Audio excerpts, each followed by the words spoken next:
Hello, my name's Grax Bishop and today I'm going to show you how to install a reversing camera on a Nissan Note. But doesn't it seem a bit strange you need to put a reverse cam on a modern-ish car like this Nissan Note? Well, the 2016 model of the Nissan Note didn't have one installed, so I have to install one myself. I had to do some research online. After a bunch of research, I managed to find everything I needed to install a reverse cam on this Nissan Note. Well, word of warning, this is not necessarily the neatest, tidiest way of doing it, and there is plenty of room for improvement on what I've already done.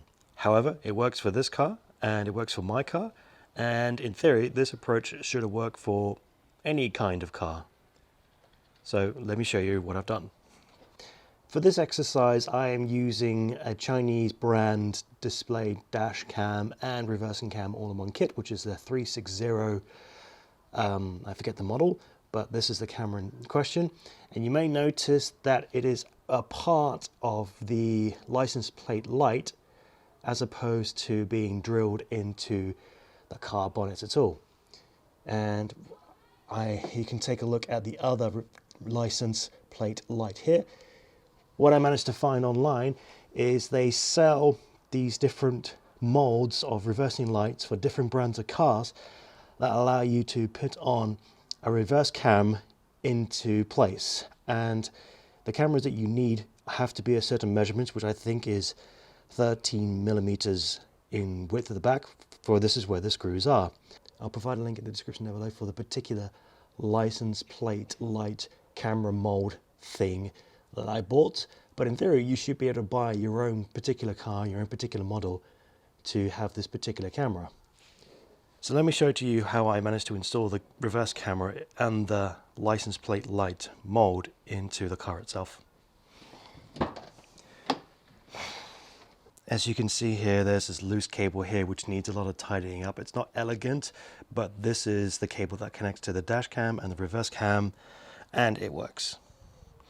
So we've got the red cable that connects to the dash cam and it connects to the light, which I'll show you in a second. With the boot open, you need to remove this particular layer here, which is simple enough to do. You can use your finger to just try and pry it open and pop it out into place, or you can get one of these particular tools which they sell anywhere and everywhere, dirt cheap, bit of plastic which helps you to pry it open, which I'm going to do now.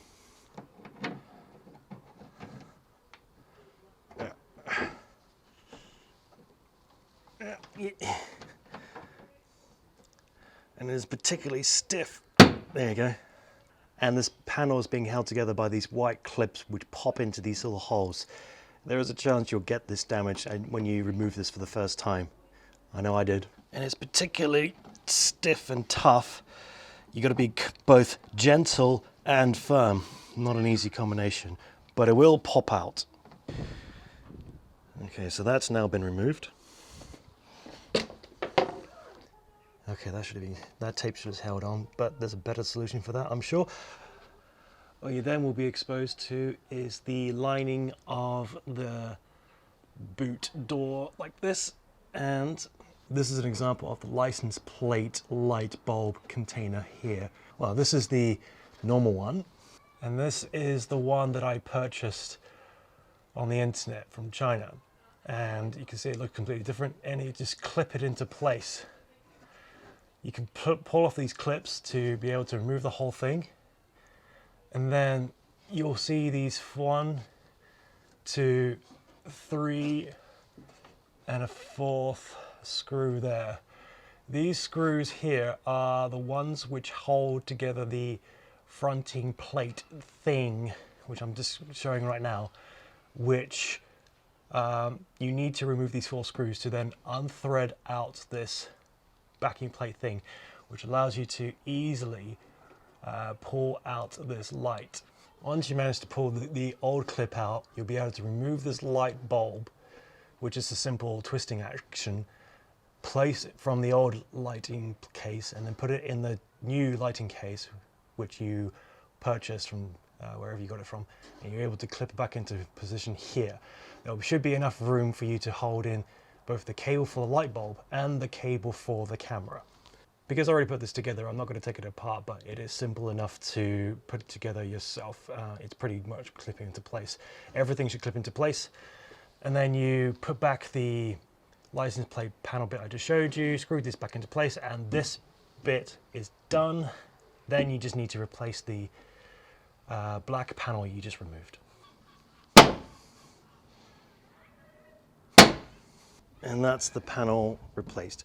So now that you've installed the camera, I need to show you where to plug in the red wire to actually power up the camera when it reverses only. Now I'm going to show you the cable which connects to the reverse camera light. So you need to remove these two screws from here. Then you should be able to pull this off with a bit of force. It kind of clips into place, just be gentle but firm, not like that. And what you'll see here is my previous efforts. And this is the main original cable which was in place, along with this bung for the hole. And these are the extra cables that I purchased to connect the whole thing up. This is not a very elegant solution right now because it's loose.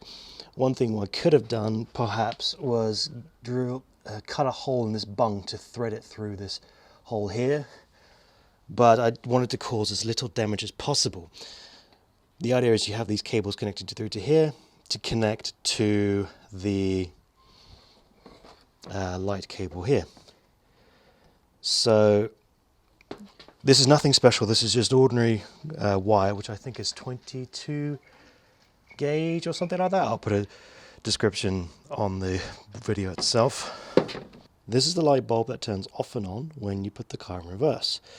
And it has a black wire and a green and black stripy wire. I connected the red cable to the green and black stripy wire. That red cable and that green and black stripy wire is the power source. It's the power that you need to connect the reverse camera to it. So when the reverse light comes on, the reverse light goes into the light, and the power from the reverse light goes into the camera as well, which automatically turns on. For this particular model, I'll show you how I did it. To show you what I mean in terms of connecting the red cable to the green and black cable, what I did was I stripped the red cable, and if you imagine this current red cable is the green and black, I stripped away the plastic wrapping to expose the wire itself. I did it using a knife. I don't recommend using a knife, I recommend using a decent tool, but I wanted to make sure I did as little damage to the green and black cable as possible. I did a much better job than this, that's for sure. So you can see the slight exposure of the wire in this example, but with the green and black wire exposed like this, I wrapped the cable around the exposed wire to ensure that I got a connection between, to make sure that I got a connection between the green and black wire and the red wire. And then I taped it up to make sure that the connection stayed. Like I mentioned, this is not a very elegant solution. There's probably neater and tidier ways of doing it, but this worked. Connecting the red power cable to the green and black power cable works, and it's all nicely taped up, nice and firm and secure. One thing is worth noting that my reverse camera only needed the red camera exposed and connected, but there might be other models which need both the red and the black wires connected to the power source. So all you need to do is connect the black cable to the black cable of the reverse light. So you make sure that the black cable goes to the black cable of the reverse light, and the red cable goes to the green and black stripe cable of the reverse light. I hope that makes sense. With this now being connected to here, I threaded the long cable through here. I would say it was about a meter, maybe less than a meter, or length of cable I used. And then I threaded it through to here. And I threaded it through this gap here to be able to expose the wire and connect it up to the camera. But how do I get access to that area? You pull out the lining right here, as you did with the backing of the boot. You just pull it apart with the relevant tool. And a word of warning, this is particularly tough and stiff. You don't have to get it all across, but this will be tough and stiff. So just persevere with strength and gentleness.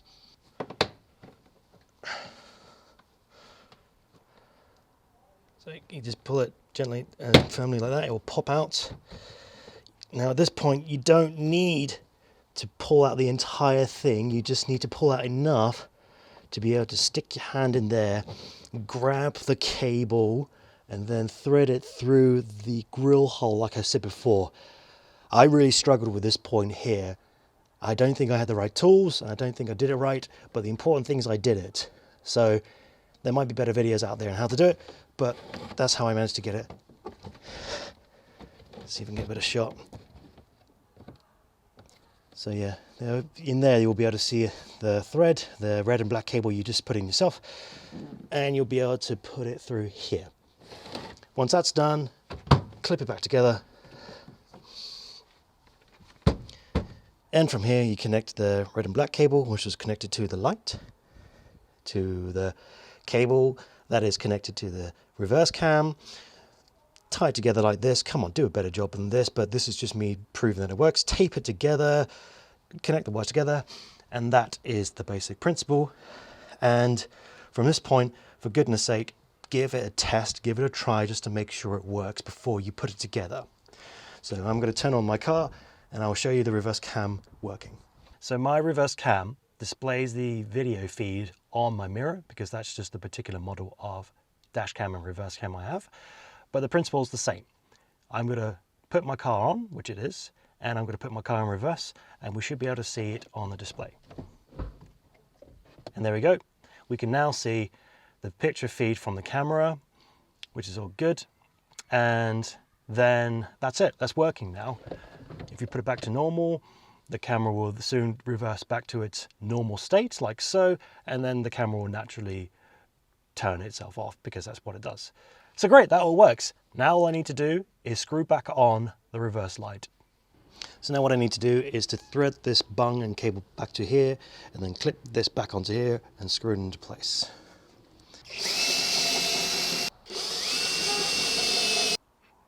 And that's it, that's installed and that's working very nicely, and the light is now back on. You have yourself a reversing cam. The next part from this is just to thread the cable through the lining of the car, which is simple enough to do. I will say this, I'm an amateur when it comes to cars.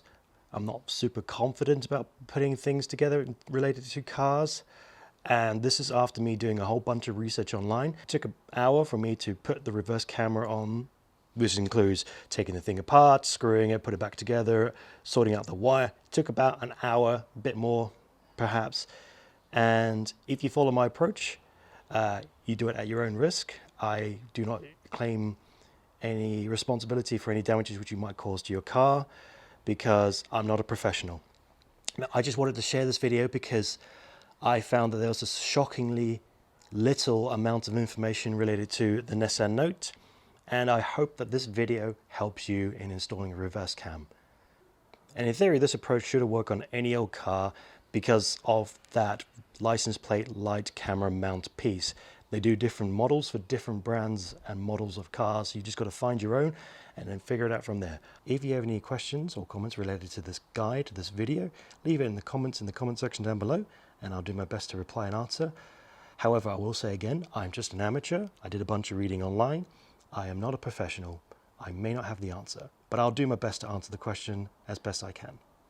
Oh, I will say this one last thing before I go. When I originally got this car, it came with this pre-installed cable, and it looks like it's like one of these decent clip things where you should be able to clip in your car camera and everything easy. And it's a blue wire and a yellow wire, which seems to be already connected to a bunch of wires in here.